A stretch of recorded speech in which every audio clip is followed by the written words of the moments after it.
नमस्कार दोस्तों, मैं प्रकाश आप सभी का लाइट जीएस चैनल पे स्वागत करता हूं।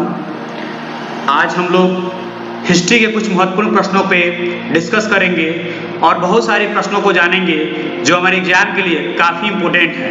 आइए स्टार्ट करते हैं। पहला क्वेश्चन है, इंडिया डिवाइडेड पुस्तक के लेखक कौन थे? ऑप्शंस है जवाहरलाल नेहरू, डॉक्टर राजेंद्र प्रसाद, महात्मा गांधी या एस.एन. बनर्जी। तो इसका सही जवाब होगा doctor Rajendra Prasad. India divided पुस्तक के राइटर डॉक्टर राजेंद्र प्रसाद थे। यदि बात की जाए जवाहरलाल नेहरू की, इन्होंने डिस्कवरी ऑफ इंडिया नामक पुस्तक लिखी। महात्मा गांधी ने माई एक्सपेरिमेंट विथ ट्रूथ और हिंद स्वराज, ये दोनों पुस्तकें जो है वह महात्मा गांधी द्वारा लिखी गई है। यदि बात की जाए एस.एन. बनर्जी की, तो एस.एन. बनर्जी के द्वारा नेशन इन मेकिंग नामक पुस्तक लिखी गई है। आगे बढ़ते हैं अगले प्रश्न की ओर। क्वेश्चन नंबर 2,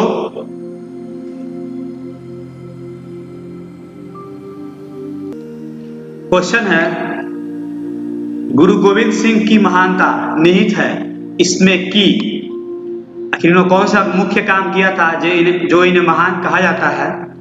तो ऑप्शंस है, वह सिख राज्य के संस्थापक थे, उन्होंने सिखों की सैनिक व्यवस्था का गठन किया था, उन्होंने सिखों को शांतिप्रिय लोग बनाया था, या उन्होंने औरंगजेब को हराया था।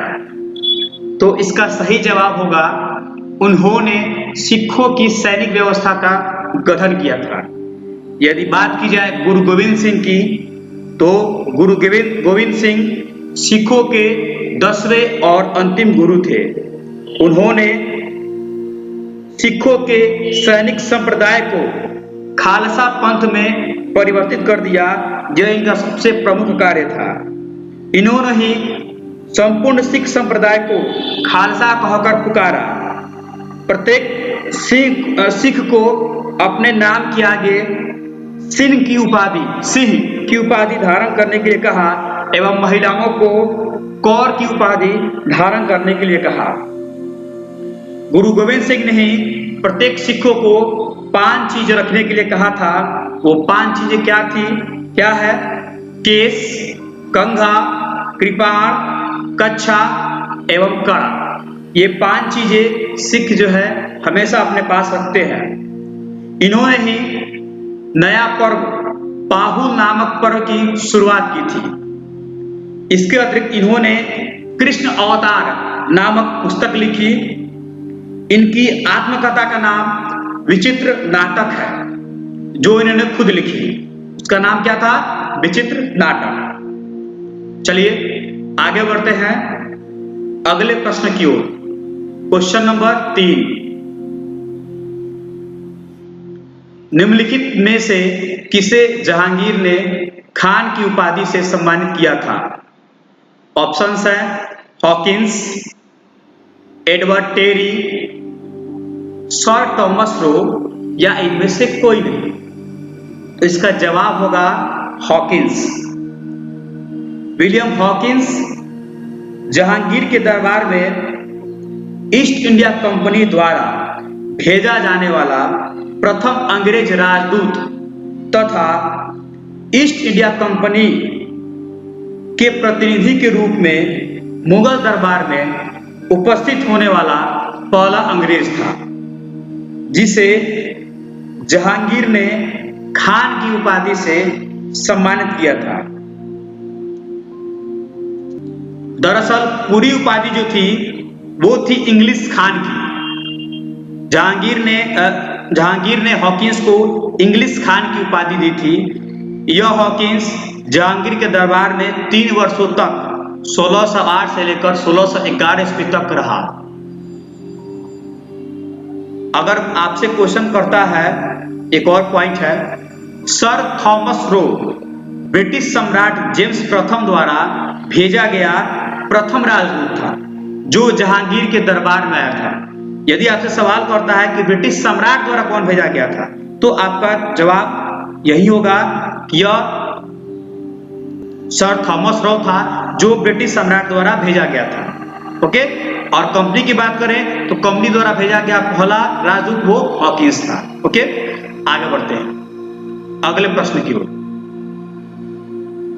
क्वेश्चन नंबर 4, हक ए सर्व अथवा सिंचाई कर लगाने वाला दिल्ली का प्रथम सुल्तान कौन था? ऑप्शंस हैं फिरोज तुगलक, गयासुद्दीन बिन तुगलक, मोहम्मद बिन तुगलक या अलाउद्दीन खिलजी। तो इस प्रश्न का सही जवाब होगा फिरोज तुगलक। फिरोज तुगलक ने ही दिल्ली का पहला शासक था जिसने सिंचाई पर कर लगाया था। फिरोज तुगलक का शासनकाल भारत में नहरों का सबसे बड़ा जाल निर्माण करने के कारण प्रसिद्ध रहा। इसने सिंचाई के लिए अधिक संख्या में नहरों का निर्माण करवाया। जो किसान शाही नहरों का पानी प्रयोग में लाते थे, इनका उपयोग करते थे, उन्हें अपनी पैदावार का 1/10 भाग सरकार को कर के रूप में देना पड़ता था। इसके अधिक बात की जाए फिरोज तुगलक की, तो यह पहला ऐसा शासक था जिसने ब्राह्मणों पर भी जजिया कर लगाया था। जजिया कर वह कर था जो केवल हिंदुओं पर लगाया जाता था, लेकिन ब्राह्मण इससे वंचित था। लेकिन यह ऐसा पहला शासक हुआ जिसने ब्राह्मणों पर भी जजिया कर लगाया। इसने सैनिक के पद को भी आनुवंशिक कर दिया था। नेक्स्ट ऑप्शन है गयासुद्दीन बिन तुगलक। तो गयासुद्दीन तुगलक जो है यह तुगलक वंश का संस्थापक था। इसका एक्चुअल नेम, वास्तविक नाम जो है वो गाजी मलिक था। आगे बढ़ते अगले ऑप्शन की ओर। मोहम्मद बिन तुगलक। मोहम्मद बिन तुगलक जो है इसी के शासनकाल में अफ्रीकी यात्री इब्न बतूता भारत आया था। यदि बात की जाए अलाउद्दीन खिलजी की, तो अलाउद्दीन खिलजी का वास्तविक नाम गुरसाप था। गुरसाप। अलाउद्दीन खिलजी ने ही दिल्ली में अस्थायी सेना रखने वाला पहला शासक बना था। यानी कि आपसे क्वेश्चन करेगा कि दिल्ली में अस्थायी सेना रखने वाला पहला शासक कौन था, तो आपका जवाब होगा अलाउद्दीन खिलजी। अलाउद्दीन खिलजी के बारे में आप लोग और विशेष रूप से पद्मावत मूवी देख लीजिएगा तो और जानकारी मिल जाएगा। आगे बढ़ते हैं क्वेश्चन नंबर 5, पृथ्वीराज विजय के लेखक हैं। ऑप्शंस है चंद्रबरदाई, पृथ्वीराज चौहान, जयानक, नयन चंद सूरी। तो इसका सही जवाब होगा जयानक। जयानक ने जो है वो पृथ्वीराज विजय का लिखा है। यदि बात की जाए चंद्रबरदाई की, तो चंद्रबरदाई ने जो पुस्तक लिखा है उसका नाम है पृथ्वीराज रासो। पृथ्वीराज रासो में संयोगिता और पृथ्वीराज चौहान की कहानी है। आगे बढ़ते हैं अगले प्रश्न की ओर। क्वेश्चन नंबर 6, मिलिंद पन्हो है। ऑप्शंस है संस्कृत नाटक है, जैन वृत्तांत है, या पाली ग्रंथ है, या फारसी महाकाव्य है। तो इसका सही जवाब होगा यह एक पाली ग्रंथ है। मिलिंद पन्हो जो है इसमें बौद्ध भिक्षु नागसेन एवं एक यूनानी शासक मिलिंद की वार्ता का वर्णन है। अगला क्वेश्चन 7 नंबर, किस मंदिर परिसर में एक भारी भरकम नंदी की मूर्ति है जिसे भारत की विशालतम नंदी मूर्ति माना जाता है? ऑप्शंस है, इसके ऑप्शंस है लिंगराज मंदिर, कंदरिया महादेव मंदिर, लेपाक्ष मंदिर या बृहदेश्वर का मंदिर। तो इसका सही जवाब होगा बृहदेश्वर का मंदिर। बात की जाए बृहदेश्वर की मंदिर की, तो इस मंदिर का निर्माण चोल शासक राजराज प्रथम ने कराया था। यह मंदिर तंजौर में है। इस मंदिर को राजराजेश्वर का मंदिर भी कहा जाता है। भारत के मंदिरों में सबसे बड़ा तथा सबसे लंबा यह मंदिर द्रविड़ शैली का सर्वोत्तम नमूना माना जाता है। यह तंजौर में है और तंजौर जो है वो चोलों की राजधानी थी। चलिए आगे बढ़ते हैं अगले प्रश्न की ओर। क्वेश्चन नंबर 8, सांची का स्तूप किस शासक ने बनवाया था? ऑप्शंस है कौटिल्य, चंद्रगुप्त, हर्षवर्धन या अशोक। तो इसका सही जवाब होगा अशोक। सम्राट अशोक के द्वारा जो है वह सांची का स्तूप बनवाया गया था। सांची का स्तूप एमपी के रायसेन जिले में स्थित है। स्थापत्य कला की दृष्टिकोण से सांची का स्तूप सर्वश्रेष्ठ माना गया है। आगे बढ़ते हैं अगले प्रश्न की ओर।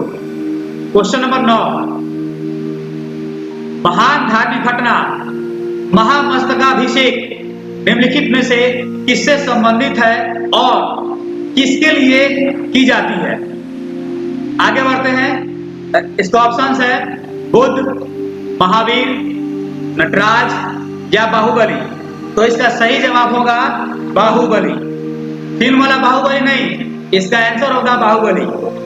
महामस्तकाभिषेक जैन धर्म का एक महत्वपूर्ण उत्सव है जो प्रत्येक 12 वर्षों के अंतराल पर मनाया जाता है। यह कर्नाटक राज्य के श्रवणबेला में आयोजित किया जाता है। यहाँ पर भगवान गोमतेश्वर बाहुबली की 57 फीट लंबी ऊंची मूर्ति स्थापित है। आगे बढ़ते हैं लास्ट क्वेश्चन की ओर। किसने कहा था दरो दीवार पे हसरत की नजर रखते हैं, खुश रहो अहले वतन हम तो सफर करते हैं? इसके ऑप्शंस हैं अशफाक उल्लाह खान, बहादुर शाह जफर, राम प्रसाद बिस्मिल या वाजिद अली। तो इसका सही जवाब होगा वाजिद अली। वाजिद अली अवध का अंतिम नवाब था जो फांसी के दौरान ये बोला था कि दरो दीवार पे हसरत की नजर रखते हैं, खुश रहो अहले वतन हम तो अब सफर करते हैं। यदि ये वीडियो आपको ज्ञानवर्धक लगी हो तो प्लीज लाइक, कमेंट और शेयर जरूर करें। Okay, thank you.